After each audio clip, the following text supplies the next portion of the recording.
24 horas. Porque más allá de las apariencias, en España, la inmensa mayoría de los hombres les gustan las mujeres. Y a la inmensa mayoría de las mujeres les gustan los hombres. No a todos, pero a la mayoría. Y en España, cuando un chico quiere a una chica, le gustaría que eso durase para siempre. Aunque crea que es imposible, pero le gustaría. Y en España, las mujeres dicen que les gustaría tener más hijos de los que tienen, aunque luego encuentren 1000 motivos para coquinarse y no tenerlos. Y en España, los padres quieren que sus hijos sean buena gente y que no sean unos perversos, aunque luego no sepan cómo ayudarles. Y en general, los padres quieren que sus hijos sean felices y que no sufran. Lo que pasa es que luego, a esos sentimientos que son los que salen del corazón porque es la naturaleza humana, sin embargo añaden a la hora de votar los prejuicios ideológicos de nuestra época. Yo le decía hace poco a un presidente del gobierno español una crítica sobre este tema y me decía, no sé por qué me criticas, pregúntale a Sonsoles, yo soy muy familiar. Y yo le contesté, sí, ya sé que eres muy familiar, pero se trata de que no estropees las familias de los demás, no solo de que cuides a la tuya. Como eres presidente de gobierno, promueves leyes y políticas públicas, ¿no? Pero hasta ese señor, que es el promotor de la agenda de género en España, un tío personalmente muy familiar, y es verdad. A ver si vamos logrando que la autenticidad de las personas haga que, así como vivimos, defendamos en público el mismo estilo de vida. Y eso que le exigimos a los políticos, tenemos que empezar por exigírnoslo a nosotros mismos. Por lo tanto, no tengo ninguna respuesta a esas dos preguntas concretas, más que volver a apelar a la libertad y a la responsabilidad. Muy bien. Leo pregunta. Doctor Benigno, ¿considera usted que existe una participación protagónica de la ONU a través de políticas canalizadas por UNESCO y UNICEF para promover e impulsar la agenda de género en los países como Perú? Por supuesto, y no solo UNESCO y UNICEF, también el Banco Mundial y el Fondo de Población y la Organización Mundial de la Salud. Pero no es que yo lo crea, es que está documentado. Entren en la web de esas organizaciones, no es nada secreto. No es que lo crea yo porque tengo información confidencial, simplemente miro la información que hay. Y además es un proceso que está muy estudiado. A partir del memorándum Kissinger-McNamara de 1968, en que el presidente Nixon convirtió en prioridad absoluta de la política exterior de Naciones Unidas el control de la población del mundo y decidió que en la época de la descolonización, que era aquella, eso ya no se podía hacer por instrumentos coercitivos, imposición de la esterilización obligatoria, aborto, etcétera, pidió y exigió que se hiciese a partir de ese momento pendiendo una forma de pensar que hiciese que fuesen las mujeres las que libremente rechazasen al hijo y al matrimonio. Y en ejecución de esa orden, con acierto como la historia ha demostrado, algunas gentes eligieron la ideología de género como gran anticonceptivo mundial. De hecho, la primera presidenta del Fondo de Población de Naciones Unidas, la agencia específica para el control de la población que se creó en aquellos momentos, dijo lo siguiente: ya no se trata ahora de controlar la población del mundo dentro de los roles de género tradicionales, sino que ahora se trata de cambiar los roles de género tradicionales para controlar la población del mundo. Y en ello están. Esto se oficializó ya como doctrina oficial de Naciones Unidas en la Cumbre sobre Población que se celebró en 1994 en El Cairo y se ratificó de forma más radical en la Cumbre sobre la Mujer que se celebró en Beijing en 1995. Y esto es documentación oficial y pública de Naciones Unidas y desde entonces ha ido a más.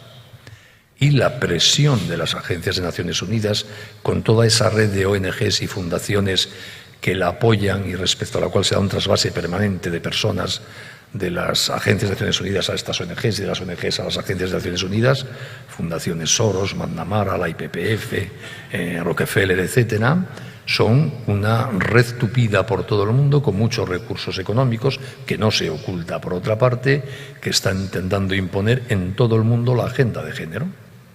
Cuando el presidente Obama visitó hace pocos meses para despedirse como presidente el país de origen de su familia, Kenia, en África, el presidente de Kenia, al recibirle en el aeropuerto de la capital, le pidió públicamente que dejase de presionar a su país, que allí no querían el matrimonio homosexual ni la agenda de género en la escuela, y que estaban hartos de que Naciones Unidas y Estados Unidos les presionase, condicionando cualquier ayuda a que hiciesen eso. Bueno, pues es el Estado más o menos, según las características de cada país, por todos los lados. Y por eso la imposición de la agenda de género tiene un carácter en ese momento en todo el mundo imperialista y colonialista. Y además, repito, no se oculta, no es que lo sepa yo porque tenga información confidencial, les reitero, es información disponible. Y por eso, pues efectivamente, es un debate difícil y duro, porque hay mucho dinero y mucho poder y mucha gente se rinde ante eso. Pero eso no quiere decir que no se pueda dar esta batalla.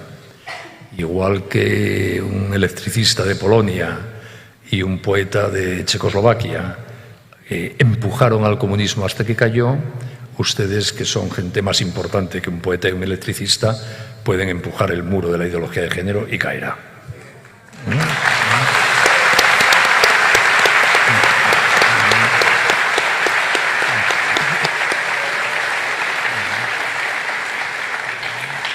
Por la fuerza de los aplausos, supongo que aquí hay o muchos poetas o muchos electricistas, ¿no? Leo pregunta, don Benigno, soy un tutor estudiantil. El gobierno peruano ya está capacitando docentes en identidad de género en los colegios. ¿Cómo actuar y ante quién podemos protestar? No lo sé porque no conozco ni el sistema educativo ni la legislación de Perú. Por tanto, les traslado mi experiencia española, ¿no? O si quieren, me pongo en el peor de los escenarios. Imaginemos que en Perú se impone en la escuela la enseñanza de la agenda de género y la educación sexual más perversa sin que los padres puedan ni protestar. Que a los padres no se da ni opción de opinar sobre lo que a los niños se les dice en las escuelas. Que no va a llegar a eso seguro. Pero imaginemos que llega a eso. Ya no podemos hacer nada, seguimos pudiendo hacer algo. Habrá que cada día, cuando el niño vuelva a casa de la escuela, decirle, a ver niño, ¿qué guarrería te han contado hoy? Vamos a hablar sobre ella. Y educarle dándole en casa el antídoto. O sea que en el peor de los casos se sigue pudiendo hacer algo. Como casi seguro que no llegamos al peor de los casos, podemos hacer mucho más. Podemos elegir, si podemos, el colegio de nuestros hijos. Yo no sé si aquí uno puede elegir. En mi país pocos podemos elegir, la mayoría no. Si usted puede elegir el colegio de sus hijos, escoja el mejor colegio del mundo, que es aquel en el que se enseña a sus hijos sobre estos temas lo mismo que usted le enseña en casa. No el que enseña mejor inglés y tiene más instalaciones deportivas. Si tiene todo eso, mucho mejor. Pero lo importante es que en el colegio se le enseñe a su hijo el mismo modelo de persona que usted quiere inculcarle en casa. Porque así la confluencia de criterios entre colegio y familia hace que arraigue fuertemente eso en nuestros hijos. Y pueda usted elegir el colegio de sus hijos o no, no abandone a su hijo al colegio. Los colegios son colaboradores de los padres, no sustitutos de los padres. Y por lo tanto el padre debe hacerse presente en el colegio, conocer a los profesores de sus hijos, hablar con ellos, hojear los libros de texto, ver qué vídeos, películas o libros le aconsejan ver o leer. Comentar con el niño de vez en cuando qué se comenta en clase. Estar al tanto de cuando llega en el currículo escolar el momento de hablar de los temas más delicados, la parte de biología de reproducción humana o lo que toque, para en esos días estar más pendiente de hablar con el niño, que te cuente de las actividades extraescolares que se hacen, de los libros que le recomiendan leer, y ejercitemos nuestro derecho. Alabemos y reforcemos al profesor bueno que les enseña cosas sensatas. Recriminemos y enfadémonos con el profesor malo que les enseña cosas insensatas. Y si es necesario y podemos, denunciemos a la justicia, a los inspectores de educación, no sé quién hay en Perú, que puedan, en su caso, corregir las peores disfunciones. Es decir, estemos activos en el colegio. No nos limitemos a enviar al niño a los 3 años y esperar a ver cómo nos lo devuelven a los 17. Eso no es responsable. Hay que estar presente, ejercer.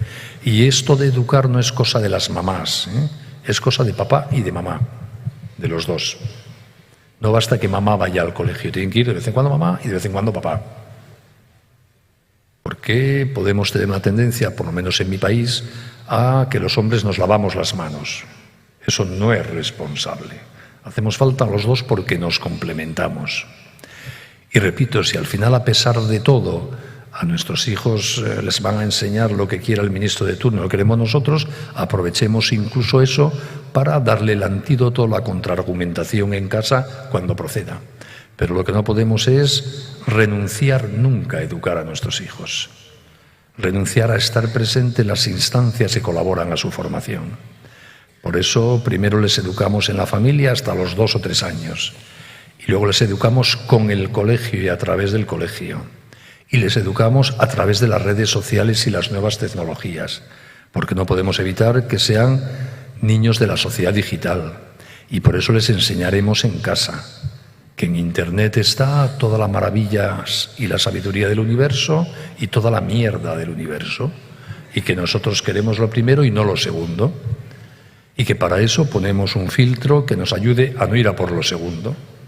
Y le diremos que ese ordenador pequeñito que papá se lleva todas las mañanas a su oficina tiene el mismo filtro, porque las reglas son las mismas para el niño y para papá, porque estamos en lo mismo. Y no dejaremos que en la habitación del niño haya ordenadores conectados a Internet. Los ordenadores conectados a Internet estarán en sitios de paso público en casa, para que podamos mirar por encima del hombro dónde entran. Que eso no es espiarles, es quererles. No nos puede ser indiferente en qué páginas de Internet entren, qué información buscan. Y de vez en cuando, por puro cariño, le daremos a la tecla de historial a ver dónde han entrado. Y no nos escandalizaremos de dónde hayan entrado, pero les intentaremos educar. Y se han puesto culoteta, que es muy normal, habrá que explicarles que es mejor poner Museo del Louvre, que es más interesante.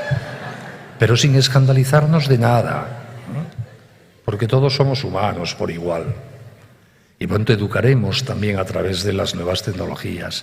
Y cuando lleguen a la adolescencia educaremos a través de la pandilla de amigos, porque es la instancia que más influye en un adolescente. ¿Y cómo educamos a través de la pandilla de amigos? No disfrazándonos de quinceañeros para ir a discotecas de quinceañeros que no pintamos nada, dejando entrar a los quinceañeros en casa. ¿Cuánta información nos da sobre nuestros hijos ver la pinta de sus amigos? Y si además de ver la pinta, se utiliza aquí esa expresión, vemos cómo hablan, de qué hablan, cómo visten, cómo beben, ¿cuánto nos da para hablar con nuestros hijos?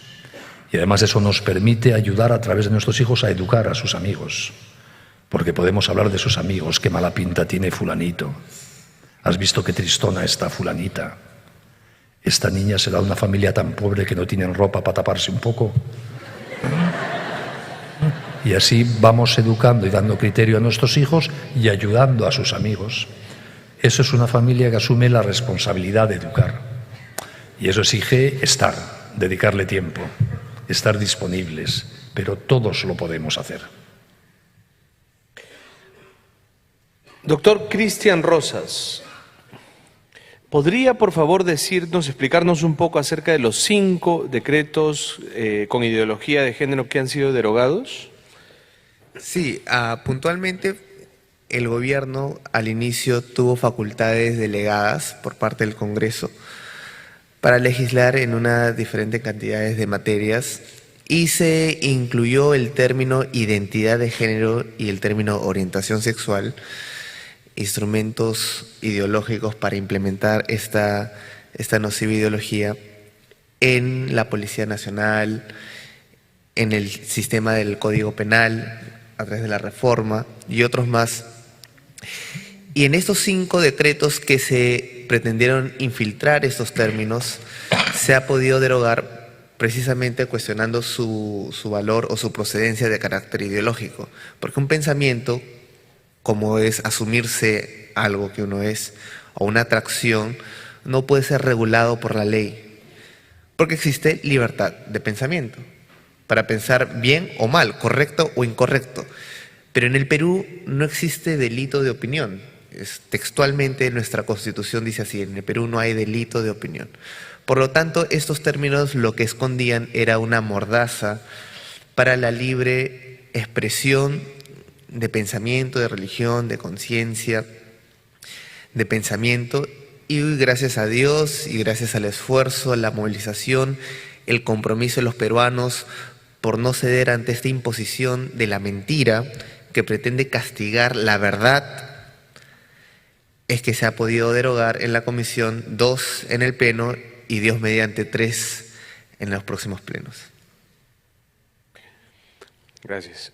Don Benigno, en las sociedades latinas la violencia o la discriminación se usan como pretexto para la introducción de la ideología de género. En un escenario como este, ¿cómo empoderar a la mujer contra la ideología de género? Igual que al varón, precisamente porque somos iguales en dignidad y tenemos la misma responsabilidad. Es verdad que las técnicas publicistas de difusión de la ideología de género, elaboradas en Estados Unidos, han tomado como modelo, porque ha sido exitoso, el de la lucha contra la discriminación racial de la gente de color en Estados Unidos, que se han basado en somos un grupo oprimido, discriminado, y por lo tanto necesitamos ahora discriminación positiva y que el Estado nos apoye para hacernos visibles, estar presentes, etcétera, ¿no? Y es una lógica que funciona muy bien, porque el que se oponga es un malvado discriminador, y por lo tanto tienes ya ganado el partido antes de empezar a jugarlo. Lo que ha hecho las minorías LGTBI es aplicarse el mismo argumento. Somos minorías perseguidas y discriminadas, ha llegado la hora de que el Estado nos ayude positivamente, a través de las leyes, las políticas públicas, etcétera, a que nos visibilice todo el mundo y haga suyo con bendiciones nuestro estilo de vida. Eso es una trampa, porque la ideología de género no tiene nada que ver con la homosexualidad. Este no es un debate entre homosexuales y heterosexuales. Defendemos la visión responsable de la sexualidad, heterosexuales y homosexuales. Y defienden la ideología de género, heterosexuales y homosexuales. Muchos más heterosexuales que homosexuales, dicho sea de paso, por lo que se ve en el mundo intelectual, político, etcétera. Por lo tanto, no es verdad. Es un mecanismo publicitario eficaz, pero no es verdad. Y en esto tenemos que ser muy sinceros. Este es un debate ideológico, no de personas ni de conductas sexuales. Ideológico. Y la ideología no depende de la conducta sexual, ni de la orientación sexual, ni de lo que se quiera. La ideología depende de otra cosa. Es verdad que los homosexuales, los transexuales han sido históricamente discriminados e injustamente tratados de manera sistemática en 2000 años de historia cristiana. Y es uno de los pecados colectivos de la cristiandad, por decir eso. Y que sigue habiendo mucha discriminación, por lo menos en España. No legalmente, pero en la vida real. Y de eso debemos avergonzarnos. Porque las personas, hagan lo que hagan con su sexualidad o con su libertad de pensamiento, merecen todo el respeto del mundo, mientras no atenten contra los demás. Y porque seamos sinceros, sobre la sexualidad sabemos poquísimo. Hay niños de 3 años que se sienten niñas y no sabemos por qué. Interpretaciones hay muchas, pero no sabemos por qué. Y hay niños muy pequeñitos que antes del despertar sexual se sienten atraídos por los niños. Y no hay ninguna malicia de nada, pero lo sienten. No existe el gen de la homosexualidad, como no recordaba Cristian antes, por supuesto. Pero no sabemos por qué eso es así. Hay interpretaciones. Por lo tanto, si hacemos juicios rápidos podemos ser muy injustos. El 90% de la sexualidad o el 99% no reside en los genitales, reside en el cerebro. Y del cerebro humano sabemos poquísimo. Es la parte más desconocida del universo. Sabemos más de los agujeros negros que de nuestro cerebro. Y por lo tanto, de algo que reside en nuestro cerebro como la sexualidad sabemos poquísimas cosas. Por lo tanto, ya está bien de juicios rápidos y discriminatorios o descalificadores hechos a toda velocidad. Ese es un tema. Y otro tema que nada tiene que ver es la ideología de género, repito. Por lo tanto, todo lo que tiene que ver con ese planteamiento de la discriminación se basa en una falacia propagandística. No hay que empoderar a las mujeres en ese terreno.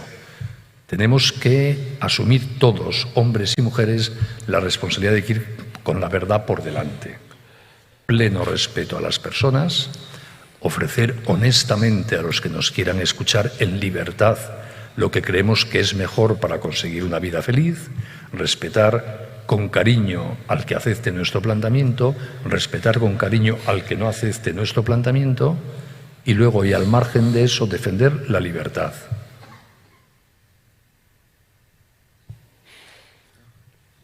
Muy bien, muchas gracias a los dos ponentes por sus estupendas conferencias. Quiero agradecer en nombre de los auspiciadores, a las personas que el día de hoy han asistido a este evento. Quiero pedir un fuerte aplauso para los dos ponentes.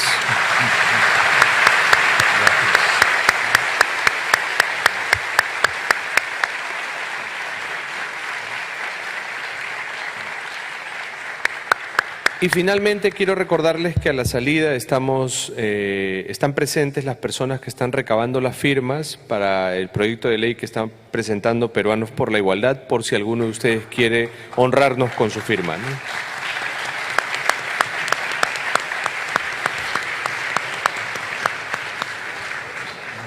Esta noche ha sido una noche muy buena para la libertad, para las familias peruanas, para las personas que buscan la verdad y para nuestro país, ¿no? Para nuestro país, para el Perú, ¿no? Les agradezco a los ponentes por su presencia, a todos ustedes muy buenas noches y doy por clausurado este evento. Gracias.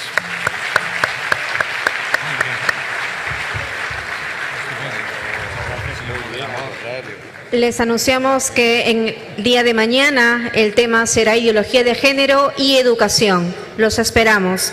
Les recordamos que a la salida no solamente están las personas responsables de la recaudación de firmas de los planillones por la Iniciativa Legislativa Ciudadana de Peruanos por la Igualdad.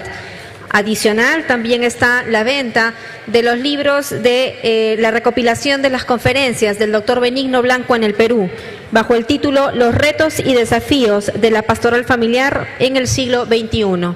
Muy buenas noches y hasta mañana. Bien, de esta manera concluimos el ciclo de conferencias, retos actual en torno al género con el conferencista internacional, el doctor Benigno Blanco. Le invitamos mañana a una nueva sintonía de este evento tan especial que se está desarrollando acá en Lima, Perú. ¿Ya?